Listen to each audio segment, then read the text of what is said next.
Assalamualaikum warahmatullahi wabarakatuh. Shalom, Om Swastiastu. Namo Buddhaya. Salam kebajikan. Selamat datang kembali di YouTube channel Podcast Malam Kliwon. Yoi. Ada informasi apa Nu? Kita sudah memberikan woro-woro sedikit Ya. di Spotify bahwa saat ini tuh kita lagi dalam proses pembuatan merchandise baru. Oke, benar. Ya. Yang nanti kalian bisa nikmatin, teman-teman semuanya bisa nikmatin. Kita akan rilis di Oktober akhir. ya, betul. Sebentar lagi ya. Kemarin juga sempat kita share di Instagram. Kira-kira desain apa nih? Karena kita mau ngambil dari cerita yang pernah kita bacain tuh. Iya, betul. Udah banyak banget yang ngasih pendapatnya tuh. Ada yang pengen bapaknya Iwan, kuntilanak di Sengget. Ada lagi apa, Mbak Legi, Sersan Oji, Ya.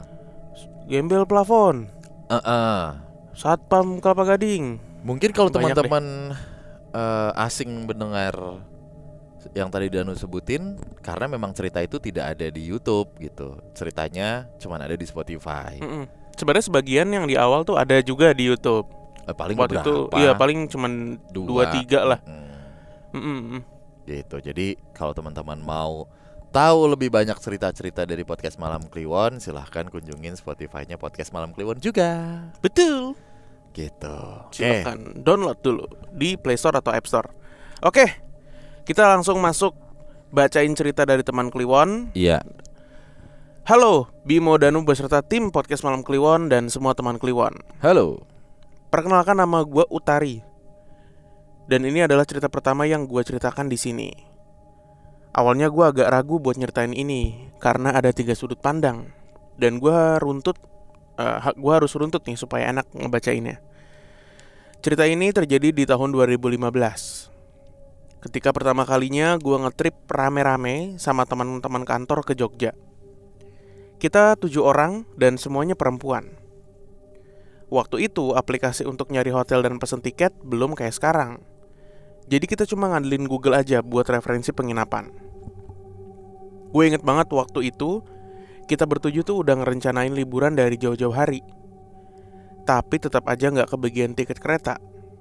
Karena saat itu tuh lagi libur hari buruh dan long weekend. Ada satu orang teman gue, sebut aja namanya Lisa, yang nge-handle akomodasi gitulah. Karena gak kebagian tiket kereta, akhirnya kita naik travel dan dijemput dari kantor sore harinya setelah pulang kerja. Selepas maghrib, akhirnya kita berangkat nih ke Jogja. Dari mulai naik mobil, gue pribadi agak kecewa dengan kondisi mobil yang tidak sesuai keinginan. Dan sopirnya nih kebanyakan ngeluh, bilang lagi sakit gigi lah, baru balik dari Jawa nganter orang belum istirahat lah, gitu-gitulah. Di situ gue agak kurang nyaman, mengingat kita mau perjalanan jauh dan sopirnya kayak gini. Membahayakan dong. Dari berangkat ini udah kurang enak situasinya. Ada juga supirnya marah-marah ke kita karena kita berhenti di rest area terlalu lama. Padahal kita antri beli makanan dan kita beliin makanan buat supirnya juga kok. Baru dia diem. Kemudian di tengah perjalanan kita cerita horor gitu. Tapi salah satu dari temen gua nyuruh kita stop cerita horor karena kita lagi perjalanan jauh. Dan saat itu hari Kamis tuh, malam Jumat. Jadinya kita berhenti cerita. Kita tiba di Jogja tepat 23 jam setelahnya. Wah, anjir, lama amat. Dulu berarti nih. Lama banget kan? Gua dan teman-teman kesel, bete, dan super capek. Gua nggak tahu lah ya itu lewat daerah mana, karena kita diputer-puterin gitu. Baru ngehnya setelah 2 tahun lalu gua ngelewatin jalan itu lagi. Kata orang itu jalan Dendels. Oh iya, memang jalan Dendels. Yang gue ingat pas lewat situ cuma banyak kebun pepaya California. Well, setelah kita sampai dan ngeluarin barang-barang dari mobil, kita buru-buru masuk hotel kan. Nah, satu orang temen gue yang masuk duluan nanya nih ke security-nya, "Pak, maaf, apa betul ini hotel Kenanga?" Sebutnya hotel Kenanga ya. Terus satpamnya bilang, "Oh bukan mbak, hotel Kenanga itu yang di sebelah." Oh, jadi salah tempat nih ya. Ya udah kita ke sebelah. Betapa kecewanya gue karena kita udah hampir 1 hari perjalanan, terus dapat tempat nginep yang seperti itu. Menurut gue itu bukan hotel sih, itu masuknya kategori losmen. Bangunan ini bentuknya rumah 2 lantai, khas bangunan rumah klasik. Lokasinya di Jalan Prawiro Taman, dan satu deretan dengan merek gelato ternama di Jogja. Penerangannya agak kurang dan suasananya dingin. Tempatnya sepi banget. Lantainya ubin keramik berwarna hitam dan putih. Tangga untuk naik ke lantai 2 ada agak ke kiri tepat di atas meja resepsionis. Semua interiornya itu dari kayu yang dipernis. Di pikiran gue saat itu adalah barangkali hanya kita yang nginep di sana. Teman gue si Lisa tadi ngurus check-in, sementara 3 orang naik ke lantai atas. 3 orang masih stay di bawah, termasuk gue. Di situ gue ngerasa aneh karena kita bisa pilih mau tidur di kamar mana. Oh, berarti beneran yang nginep kita doang dong, ya kan? Tapi setelah ditanya sama teman gue yang lain, sebut aja namanya Mutia, ada kok yang nginep, cuma lagi pada keluar. Setelah gue duduk sebentar di bawah, Mutia manggil gue dari atas.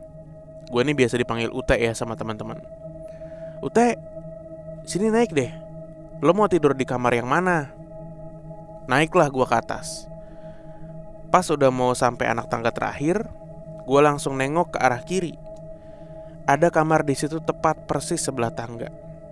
Cukup terang dan gue langsung bilang, di sini aja bu.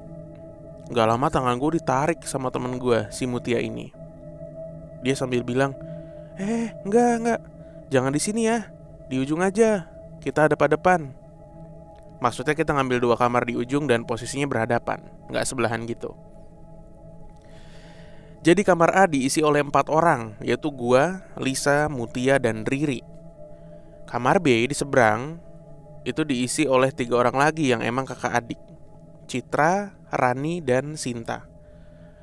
Setelah itu kita beberes sebentar dan setelah mandi mau cari makan, lalu keliling Jogja.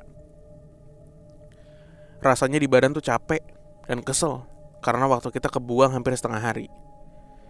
Saat teman-teman gue beberes barang bawaan masing-masing, gue ngecek-ngecek kondisi kamar. Keran air gue cek, spray bantal gue cek, dan ngerasa itu kamar lembab banget kayak belum pernah dibuka sejak lama. Di kamar itu ada 2 pintu. Yang pertama pintu masuk, dan yang kedua itu pintu yang mengarah ke balkon. Posisi tempat tidur ada di sebelah kiri ketika buka pintu masuk. Satu lagi ada di dekat pintu balkon dan ada jendelanya. Kedua tempat tidur ini dipisahkan oleh 1 meja rias. Gue yang belum beres-beres, iseng tuh buka pintu yang ke arah balkon. Gue ngerasain sekali lagi hawa ruangan yang gak pernah dibuka. Ubinya lengket karena debu. Dan ada 1 jemuran handuk di balkon yang berdebu juga. Dari balkon situ gue ngeliat ke arah bawah. Di situ ada bekas kolam ikan yang udah gak kepake dan gak ada airnya. Ada juga patung perempuan yang lagi bau guci gitu. Terus gue panggil teman gue si Lisa nih. Kak, lihat deh. Di bawah itu bekas apa ya?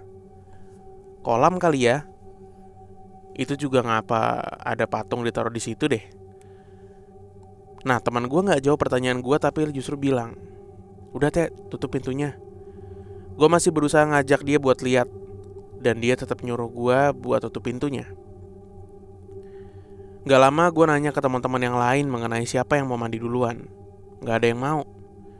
Akhirnya gue deh yang mandi duluan.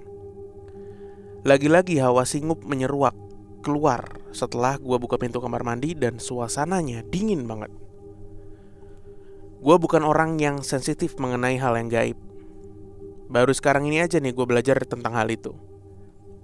Dan saat itu gue pertama kalinya ngerasain kayak ada orang yang ngeliatin gue, dan mata gue terpaku ngeliat ke arah ventilasi terus. Ventilasi kamar mandinya ini mengarah keluar ruangan. Dan entah kenapa gue mikir, siapa juga yang mau ngintipin orang mandi lewat ventilasi setinggi itu gitu. Terus gue mandi kayak biasa. Dan setelah mandi, gue ngerasa bahwa ini trip terburuk yang gue alami. Gue sakit. Sakit kayak orang demam dengan sakit kepala hebat tiba-tiba. Habis itu gue kayak orang linglung dan langsung minta obat sakit kepala ke teman gue. Ada Panadol gak? Tanya gue. Lu kenapa Teh? Terus teman gue nanya gitu. Terus teman gue si Riri nyodorin Panadol merah ke gue. Gue cuma bilang kepala gue sakit banget. Sore itu setelah beberes dan yang gue inget itu belum waktu maghrib, kita memutuskan untuk keliling Jogja dan berhenti dulu di Malioboro buat makan. Selama perjalanan ke sana, gue ngerasa sakit kepala gue makin parah. Parah banget. Sampai gue mukulin kepala dan minta ditinggal aja di losmen. Udah kalian jalan aja, gue mau istirahat, kata gue yang masih megangin kepala. Tapi ditimpalin oleh teman gue Lisa nih, dengan nolak untuk ninggalin gue sendirian. Enggak, lu gak boleh sendirian. Nada bicaranya serius banget. Terus dia ngelanjutin ngomong lagi. Mungkin karena kecapean kali. Kita makan dulu aja ya. Ya udah tuh. Kita akhirnya makan dulu di daerah Malioboro dan emang rencananya mau jalan-jalan di situ dulu. Sambil makan, teman gue namanya Mutia ngomong gini. Girls, tadi kalian denger bunyi gamelan gak pas baru datang? Kita diam agak lama, terus gue ngomong gini. Mungkin bunyi MP3 kali Mut, yang kayak di hotel-hotel mahal gitu. Tapi gue cari sumber bunyinya gak ada Teh, jawab dia. Abis itu kita gak bahas lagi. Setelah makan gue masih sakit kepala. Dan gue udah minum 1 obat sakit kepala lagi yang beda merek. Gue masih minta untuk balik ke losmen. Tapi temen gue, si Lisa, ini nyegah terus. Gue mikirnya nih orang egois banget sih. Udah tahu gue sakit tapi masih mau jalan-jalan. Tapi tetap aja gue ikutin kemauan dia. Kita keliling sampai ke Beringin Kembar, minum kopi jos. Kata teman gue mungkin bisa ngobatin sakit kepala. Terus ke Bukit Bintang. Teman gue yang namanya Riri mungkin udah kasihan ngeliat gue kepayahan. Dia ngasih ide buat balik aja biar kita semua bisa istirahat. Yang lain pun ngasih ide begitu. Tapi Lisa kekeh buat lanjutin jalan-jalan. Akhirnya sampai juga jam 1 dini hari, kita baru balik ke losmen. Dan kalian tahu, pas kita balik ke losmen jam 1 dini hari itu, gue denger bunyi gamelan. Dasar mulut gue emang gak bisa diem dan polos. Gue ngomong ke teman-teman, iya Mut, bener kata lo. Ini ada nih bunyinya. Speakernya di mana ya? Kata gue sambil nengok kanan kiri, kayak nyari-nyari sumber bunyi. Teman gue gak ada yang jawab kalimat gue. Cuma si Mutia bilang, iya doang. Gue baru tahu di losmen itu gak ada bunyi apa-apa. Dan cuma gue yang denger pas kita udah selesai liburan. Setelah cuci kaki dan sikat gigi, gue langsung tepar gitu aja. Yang gue tahu sampai pulang lagi ke Tangerang, yaitu gue sakit karena kecapean. Tapi ceritanya gak sampai situ. Yang berikutnya ini adalah dari sudut pandang Mutia. Jadi inget kan cerita di awal waktu gue baru naik tangga dan bilang kita tidur di kamar samping kiri tangga aja. Terus Mutia narik gue. Di situ Mutia ngeliat ada mbak-mbak yang lagi duduk di tempat tidur. Terus dia refleks nengok ke arah kita yang baru datang. Jadi posisi dia tuh lagi menatap ke arah mana gitulah sebelumnya. Terus tiba-tiba dia nengok ke arah kita dengan kepala yang agak miring. Terus barangkali dia excited ngelihat energi manusia yang baru. Dan kebetulan kita bertujuh semua. Bertujuh cewek semua gitu. Dia ngikutin sampai ke kamar tidur. Dan kemanapun kita pergi. Kecuali pas kita ke Beringin Kembar itu, mbaknya gak ikut. Katanya energi di sekitar keraton tuh bikin dia takut. Saat kita baru balik keliling Jogja di jam 1 dini hari itu, Mutia mastiin lagi apakah benar ada orang lain yang nginep di sana selain kita. Kata Mutia, sore tadi mas resepsionis bilang kalau yang nginep itu kamarnya ada di sebelah kita persis dan 1 kamar lagi berseberangan. Jadi ada 2 kamar dengan posisi yang sama kayak kita. Malam itu Mutia denger banyak suara orang ngobrol. Katanya rame banget, kayak orang lagi rapat di kamar sebelah. Tapi Mutia nge-keep cerita dia sampai kita selesai liburan. Dan ini dari sudut pandang Lisa. Ada seorang supir mantan bos gua, sebut aja namanya Pak Handoko. Dari awal berangkat, beliau dan Lisa ini sering komunikasi. Tapi komunikasi ini bukan obrolan biasa, tapi ngebahas mengenai hal gaib sepanjang perjalanan. Kata Pak Handoko, dari awal berangkat, itu supirnya ada niat jelek. Karena kalian perempuan semua. Dia sempat mau iseng tapi gak jadi. Pak Handoko juga ngingetin supaya gue gak kebanyakan bercanda. Emang sih gue dikenal sama teman-teman sebagai orang yang suka ngebanyol. Karena hal ini juga lah yang ngebuat si Mbak di kamar pertama itu ngikutin kita. Lebih tepatnya, dia ngegelendot di bahu kiri gue. Makanya gue sakit kepala banget. Dan itu lebih berat di sebelah kiri, kayak migrain. Menurut penerawangan jarak jauh dari Pak Handoko juga, melalui dari cerita Lisa, si Mbak ini sempat nggak ngikutin waktu kita main ke Beringin Kembar, karena itu bukan teritorinya dia. Oh iya, ini ada satu cerita dari Lisa yang menurut gue serem banget. Pas kita baru datang di jam 1 dini hari itu, Lisa ngeliat si Mbak ini udah nungguin kita di kamar. Dia lagi selonjoran di atas tempat tidur yang deket jendela. Dan gak lama setelah itu, gue tidur. Dan posisi gue tidur itu seolah kayak tidur di pangkuan dia gitu. Dia gak bisa ngomong apa-apa, gak bisa ngingetin gue buat jangan tidur dulu. Pokoknya mulut dia kayak kekunci lah. Sewaktu kita semua udah tidur, dia dengar ada bisikan supaya jangan tidur semua. Harus ada yang jaga satu orang. Dan Lisa memutuskan dia mau jaga sampai pagi. Kita harus berangkat lagi jam 5 pagi buat nerusin ke Kali Biru. Selama dari jam 1 ke jam menjelang subuh, teman gue ini gak tidur. Dia berdoa terus. Dan katanya dia dapat penglihatan itu kayak ditemplokin ke muka dia. Terus ada kejadian lagi pas kita tidur. Di kamar itu kan kita berempat. Tapi bunyi nafasnya ada 5 orang. Si Lisa nandain nih bunyi nafas siapa. Misal dari dekat jendela dulu kan ada gua nih. Terus bunyi nafasnya si Mutia. Terus napas dia sendiri. Terus ke Riri. Terus pas mau denger suara gua lagi, malah nambah 1 orang bunyi nafas lain. Dan itu suara perempuan. Kebayang kan? Di sela-sela dia berdoa. Dia bilang, Tuhan Yesus izinkan saya tidur dong 5 menit aja. Tolong jagain teman-teman. Gak lama bunyi azan subuh. Kejadian ini berlangsung di jam-jam yang sama ketika teman gue, Mutia, denger suara orang ngobrol di kamar sebelah. Tapi Lisa justru gak denger. Dan sebenarnya juga malam itu Mutia sering kebangun. Tapi dia tahunya Lisa ini tidur. Aneh lah pokoknya. Hari berikutnya kita berangkat ke Kali Biru. Dan masih keliling Jogja hingga sore harinya kita kembali ke Jakarta. Di dalam kereta itu Pak Handoko ternyata ngontak Lisa juga supaya jangan kebanyakan bercanda. Terutama gua, karena masih ada satu sosok yang ikut, yaitu laki-laki. Ketika kita selesai liburan, ada 1 orang temen yang beda divisi gitu. Biasalah dia nanya-nanya, gimana nih kabarnya yang habis liburan. Terus sama Lisa dikasih lihat nih foto-foto kita pas liburan. Ketika di slide foto kita di bendungan yang deket Kali Biru, itu ada foto rame-rame nih ber-7. Nah ada foto gue di tengah. Si teman gue malah nanya ke Lisa, ini siapa? Siapa gimana? Ya foto kita lah.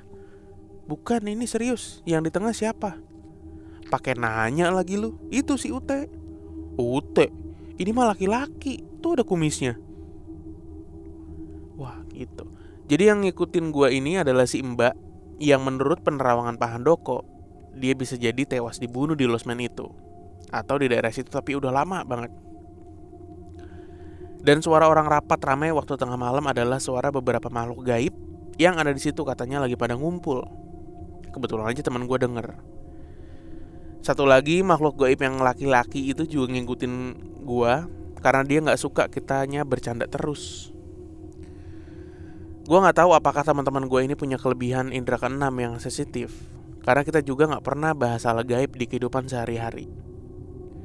Beberapa bulan yang lalu juga sempet gua baca Google dan penginapan ini masih ada. Gua baca review satu pengunjung yang mengatakan bahwa tempat ini horor. Lalu belum lagi gue buka, tempat ini udah dirobohin. Dan di sebelahnya ada hotel baru yang lumayan besar. Sekian cerita dari saya yang lumayan panjang ini. Ya. Semoga teman-teman bisa paham ceritanya.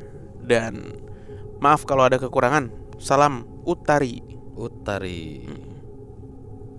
Terima kasih Utari. Utari nek.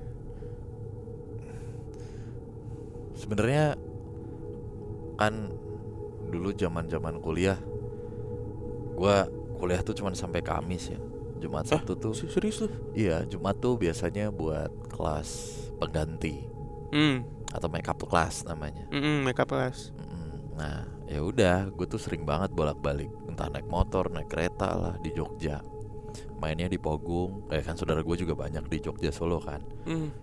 Muter-muter Prawiro Taman tuh ya rame lah lumayan, karena di tengah kota kan. Tapi PMK tuh banyak banget dapat cerita dari Prawiro Taman dan penginapan semua rata-rata. Karena memang banyak penginapan di situ. Berapa kali? Setahu gua Prawiro Taman tuh yang kayak Bali kan li. Jalan itu. Iya kan? Yang kayak Legian gitu. Iya, kayak gitu kan hawanya. Tercipta di dunia biasanya. Iya. Tapi Dincil ngapain pakai masker begitu ya? Iya, setahu gue Prawiro Taman rame bukan ya? Iya makanya. Dulu gue tahun baru ke situ rame banget. Tahun baru kali ya. Banyak banget sih cerita-cerita yang gue dapat dari Hotel Prawiro Taman. Maksudnya bukan Hotel Prawiro Taman ya, maksudnya di daerah situ. Padahal itu daerah yang lumayan ramai. Jadi penasaran gue. Gimana ke ini ya, ke daerah yang Bantul gitu. Wah, ini Gunung Kidul. Gunung Kidul. Jalan Dendels. Tapi supirnya niat apa tadi dia? Ngeluh mulu, ngajak berantem ya. Tapi gua sempat tadi mikir, ini dia cerita zaman kerja kan, ya nggak usah dah, bini gua aja kalau lagi ngumpul sama temennya ribut minta ampun.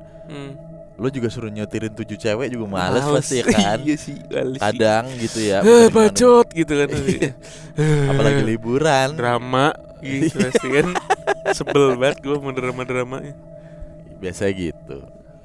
Tapi niatnya ya, iya niatnya jelek katanya. Kata Pak Handoko nih. Mungkin kalau berhubungan dengan dewasa dalam tanda kutip kayaknya enggak juga sih, karena 7 lawan 1. Mungkin ya jelek ya itu kali, marah-marah, gue lama-lamain gue puterin aja deh. Mungkin kayak makin gitu. Capek sebenarnya dia. Ya kan capeknya siapa tahu bohongan. Tapi ngapain ya? Buang-buang bensin. Wah, lewat jalan Dendels emang ngaco pak. Itu yang gue udah cerita kali ya di PMK ya. Lurus baik. Gue udah cerita belum sih? Yang mana? Malam-malam itu gue lewat jalan itu jam 11-an. Kan gak ada lampu ya kanan kiri. Jadi ada satu lampu mobil dari jauh. Itu lama banget lah, nggak ketemu-temu gue. Gue ngitung kan di jam di mobil. Lihat nih Din, gue bilang ke Dinda kan, lihat nih Din berapa menit? Hampir 6 menit. Lama banget nggak ketemu-temu. Padahal udah kelihatan. Terus gue bilang ke Dinda, Din apa ini yang di film Keramat ya, yang jalannya jauh banget tuh. Iya kan? Agak lu aja gak ngerti fisika kali. Gua kan paham kalau kayak gitu. Coba dijelasin. Panjang kali lebar. Oh iya, udah salah tuh rumusnya. Salah ya. Paginya gue lihat, cakep banget ya. Pas udah pagi, jalanan itu asli cakep banget. Banyak ini pekerja Dendels, zaman Dendels. Goblok. Hei, kowe orang jangkul Kalau males. Yaudah. Udah. Oke, terima kasih ya Mbak Utari. Sampai ketemu. Bye bye.